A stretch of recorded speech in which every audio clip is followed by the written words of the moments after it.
there's a lot of people who are looking at me, and I'm a 45-year-old man, and they ask me how I made money and how I made it.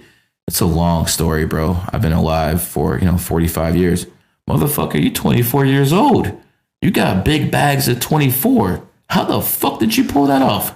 Because when I was 24, I was fucking running from cops and fucking doing all sorts of stupid shit. One thing I will say though quickly, because a lot of people I've seen say this on Twitter, they compare themselves to a successful person and then they say, when this person was my age, he was not doing as well as me, so that means I'm more successful than him. Like, I wouldn't say I'm necessarily more successful than you just because at 24 you were doing this. Like, if you were born in this generation, you might be very successful, you know? Because a lot of people, if I was born in this generation, I would dominate every single one of you fucking influencers 100%. I'd fucking own this. I saw you own this shit. You guys are lucky I'm a little fucking older. You be fucking all kissing my ass. Because I saw you posting that Dana White thing. It's like, if you're a savage in this generation, you run over everyone. Yeah. But yeah, so I got kicked out of uni in I don't know if this has anything to do with numerology, 2019, and like September time. And then I got into selling boilers. So then I started making money just knocking on doors. Selling boilers? Boilers and underfloor installation. Okay, so that's like what they do in the UK. They sell a lot of boilers and stuff like that. Yeah, like in Miami and in Florida, a lot of people do door-to-door solar. Yeah. The sun and stuff. So I was just selling boilers, but I wasn't really making any money. You knock door to door to sell that? Yeah, just door to door. So that's bullshit. You get paid a couple £100 a week, not much. Then I transitioned into having my own sales team, selling boilers, the same thing, but I said a bunch of people working underneath me. And then I got into just investing in crypto. So you made your back off crypto? No. Okay. I just made some money from crypto. Okay. I made some money from my private group. I've made some money selling. What is your private group? It's called New Money. A lot of people are in it. Craig, who's here right now next to me as well, he's inside of New Money as well. Tell us what it consists of. What do you do in there? So it's an online networking group. It's for a bunch of young people who want to join the group, make money online. It's mainly networking, right? So I initially started the group 2 years ago when I was in Miami because I was just traveling from country to country. I was in Barcelona, I was in Portugal, I was in... So you can meet people in different places, right? Yeah, I was in Mexico, I was in Miami, Vegas, all these different places. And I just sat there one day thinking all I'm doing in my life is just meeting people, saying hi, and then goodbye. I was like, this is very empty, it's not fulfilling. So I thought I need to have an online group where I have a bunch of people there, because I was already meeting people from Twitter back when I was in England as well. And I was meeting all these different people, just driving my Volkswagen Polo, like this was 3-4 years ago. Then I was just driving people from city to city, and I was just trying to find people who were cool, not too many people who were cool. And I thought I need a bunch of people in one group, a community, let's say, that I own. So initially the group started off very small when I was in Miami, 50 people or so. And I was just basically networking with those guys. So for a while, it was just 50 people or so in Miami. And then 7, 8, 9 months later, it transitioned to something bigger. And now it's much bigger. I've done this as well. I have a few e-com stores with my friend Craig. We actually live together now on the Palm in Dubai. And a few other things as well. I manage some influencers, like back-end operations, the sales team for some big influencers, some big UK TikTok guys. That's the main stuff. When did you make your first 100K? At what age? My door-to-door sales team at 21. 21. And when did you make your first mil? 23 at the beginning when I was 23. So it only took you 2 years to go from 100 to a mil. That's pretty good, bro. Yeah. But I have big plans now. My biggest plan now with the New Money Group, I want to build hotels in Dubai. That's my big ambitious goal. I want to become big on social media, and then I want to build hotels in Dubai. And just recently I decided I want to start training MMA as well. Oh, really? Because I have so much money now, so I have all the time in the world to just train MMA. I want to get into the UFC in like 6 years. So as soon as I finish America now, I'm going to do a few podcasts. So again, you know, now that you're talking about UFC, just reminded me something else. You know who John Jones is, don't you? Yeah. So John Jones, in my opinion, is the best fucking UFC fighter of all time. Would you disagree? No, I wouldn't disagree. Okay. No. John Jones is born in 1987, the year of the cat. Wins his first UFC title in 2011, the year of the cat. He gets stripped of the UFC title in 2017, the year of the rooster, and then 2023, the year of the cat. What happens? You got it back. So again, astrology don't mean anything. That's all coincidence. But again, you could just search all these people. No. What do you mean? No? I'm giving you the top people. I'm giving you the top guy in the game, and I'm breaking him down for you. Not only Elon Musk, not only what's his name, Musk. I broke down being born on the 28th. I broke down that, and I basically said how the UFC fighter born in the cat year came up in the cat year, just like you came up in the cat year. So again, this stuff works. There's NASCAR drivers who've been fucking killing it this year who are cats. Cats dominate in cat years. Next year, you're going to see dragons dominate. So when's my next cat year? Another 12 years? Correct. All right, okay. It's basically works like this. The universe makes sure no one gets too powerful. Once every 12 years, you get hit, no matter who you are. So I have to go harder the next 5 months. Yeah, I would go hard as fuck if I were you. So as soon as 24 starts, I'm not gonna. You're not gonna have the same energy. You're not gonna have the same momentum. Imagine you're going down the river and you're paddling, going real hard and going real fast because you have the fucking river going with you, going with the flow. 2024, it's not gonna be the same. I'm not saying you can't succeed. I'm just saying it's not gonna be given to you like it is now. You're actually in your energy. Do you have like a few years that are advantages or only just 1 in 12? No, like, I mean, another couple animals that are cool for me? So yes, you're 100%. So you're born in the year of the cat. Your friendly animal is a goat. 2027 is a goat year. The other friendly animal is a pig. 2031 is a pig year. So yeah, you do have friendly years, but you do best in your own year. Right. For instance, my life changed when I was your age. I'm born in the year of the snake in 2021. 2001 is when my life changed because I discovered numerology and astrology. And that's when it all started for me. Because I found it when I did. Timing is everything. Timing is everything. And if people learn how to actually apply this, you're not going to have so many divorces. You're not going to have so many accidents. You're not going to have so many bankruptcies because people will know when to do things and when not to. And it's like anything in the rest of life, bro. You got to put in the work. Yeah. Nothing comes free. Even in the Quran, it says, think. Allah told you to think. This is knowledge that people need to do. And I'm really proud of this. You know what I'm proud of? I'm not the first numerologist in the world. I'm the first one to get this shit mainstream, bro. That shit ain't easy. That shit is not fucking easy. And a big shout out to my crack team, David, Tabit, and everyone else out there who are putting in work. A big shout out to my affiliates. When I had the influencer meeting in January and I told people what I was going to do, not too many people said I could do it. Like, who the fuck are you? You're an old dude. You're not going to pull this off. Pulled it off. Yeah, influence is like a young man's game in general. And how old are you now? 45. Yeah, so impressive. 40, 45, and I'm kicking you young kids' asses. And again, that's why you're lucky this technology wasn't around. And you're so right when you said this. The younger generation is making a lot of money right now because of tech. Well, I've noticed what they do because I like to always try and keep an open mind with this, right? I've noticed a lot of these young people, what they do is they, let's say, make their first $1 million. They say, I made my first $1 million at 19.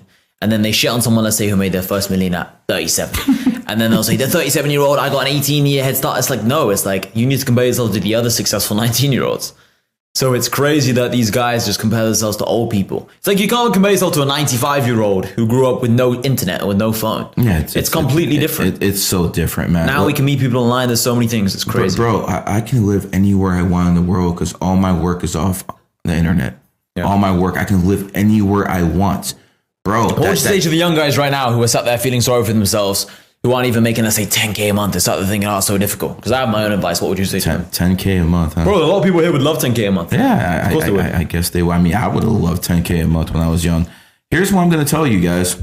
Get your shit together. Stop simping. Don't worry about your passion. Too many of these fuckers chase their fucking passion when they're fucking broke. Now, I'm different. My passion was numerology, but guys, it took me fucking 20 fucking years to get it to this point. 20 fucking years because I followed my passion. It actually worked. But most people who follow their passions, you're going to fail. My advice to you, get that bag. Then do what you think you need to do to follow your passion. Second, I think it's important to get married when you're broke.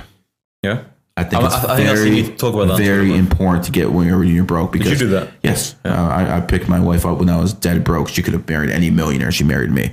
But when it comes down to you, you're going to have a problem with that because you're not married. No. Every time a girl comes up to you, you're not going to know she's after your bag. Like, you won't know 100%. You won't know 100%. You won't. No matter what you do. That's the only... I don't listen to poor people about almost anything. You know, poor people always trying to tell me, Gary, you should do your Twitter like this, or Gary, you should sell this, or Gary, you should do this. Motherfucker, you broke. I ain't going to listen to you. But there is one thing I'll listen to a broke man about: women. If you're a broke dude and you can pull a dime piece, yeah, bro, you got some skills. You got some real skills. And then you can get that dime piece not to cheat on you. Woo! I really believe it's in people's best interest to get married when they're broke, and then you can grow and bond together. That's what I think is the most important thing.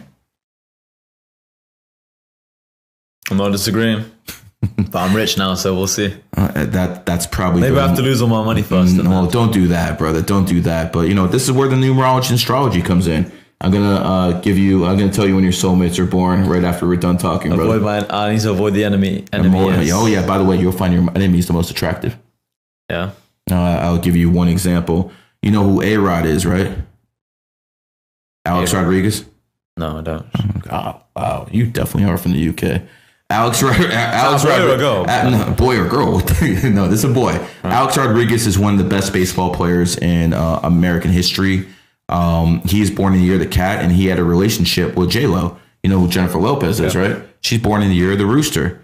That didn't work out too well. Enemy signs. So, but how many famous people, athletes, and like celebrities, girls have got together and it's just fucked off? Yeah, but Jennifer Aniston, she's been in 25 relationships and then great example. Who else? Not Jennifer Aniston. She had a husband, Brad Pitt. Tom Brady and the other one, just recently. That Giselle. But I'll give you an example. Tom Brady, born 77. Kanye West, born 77. Both married 1980 women. Both got divorced. 77 and 1980 are not soulmates like some astrologers say. They got fucked. This is the whole point. Do you know how much bullshit information is there on numerology and astrology? Probably a lot. Oh my God, bro. I can't read the shit. I don't blame you guys for saying this shit is bullshit. I don't blame you. Because if I was reading these fucking bitches who've been divorced 3 times, I think it's bullshit too. There are women out there. There are women out there who will fucking give matchmaking advice. They can't keep down a fucking man. They can't keep down a man, but they want to sell you matchmaking advice. And then all of these astrologers before I came around are numerologists. The reason they said they're official is because they wrote a book.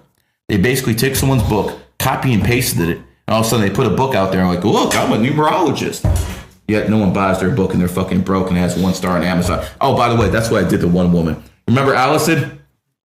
So this one bitch who was basically divorced 3 times selling matchmaking advice. She had a book and I fucking made sure that book was fucking trash. Fuck you, bitch.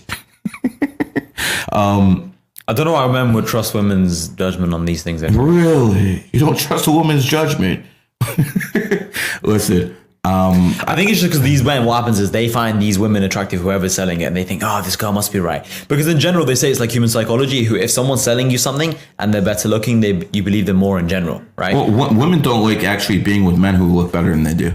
No, I'm not saying this. I'm saying the guys who are buying, let's say, readings of numerology from these women, in general, right? If you're buying something, you have more chance of trusting someone who's better looking. If you saw some homeless person, you're not going to trust what they're selling you, right? I mean, listen, there's people who aren't models who are dressed in three-piece suits, and you start trusting them. But they still look the part, I guess, right? I guess, right? But it wasn't because of good looks; it's because they just look the part. But in advertising in general, they always show you, people dress well, good-looking people in general, right? What do you think is the best way to sell things in society right now? Just have a naked hoe? Say that again? Just have a naked hoe fucking start selling shit for you? No, not necessarily, no. I think nowadays, if you, in terms of building a personal brand, conviction is the big thing. For example, with you and your Twitter, you write in big capital letters, you're very convincing, you keep repeating the same points over and over again. It's like Trump persuasion, right? If you keep repeating the same points over and over again, it sounds very convincing. Art of war. Right, with me, with my group, my New Money private network, I have a very strong voice notes. Mm-hmm. So I put people into a free Telegram channel. People listen to my voice notes, then they end up joining my group. And everyone joins. They say my voice notes are amazing. So, because in my voice notes, how do people join your group? Just by DMing like an admin. It used to be me, but just very recently I switched it over because I want to focus on big moves. Like I told you, I want to try and get into the UFC within 6-7 years. So. But it was with my voice notes, I speak very loudly, very convincingly. Right now, I just got off a plane 16, 17 hours. I'm a lot more chill than usual. I'm listening to you. I'm learning a lot. So it's different. But normally when I'm speaking, I'm very high energy, very convincing. You seem pretty high energy today, brother, compared to most people. Oh, no, this is very low. Craig normally sees how I speak.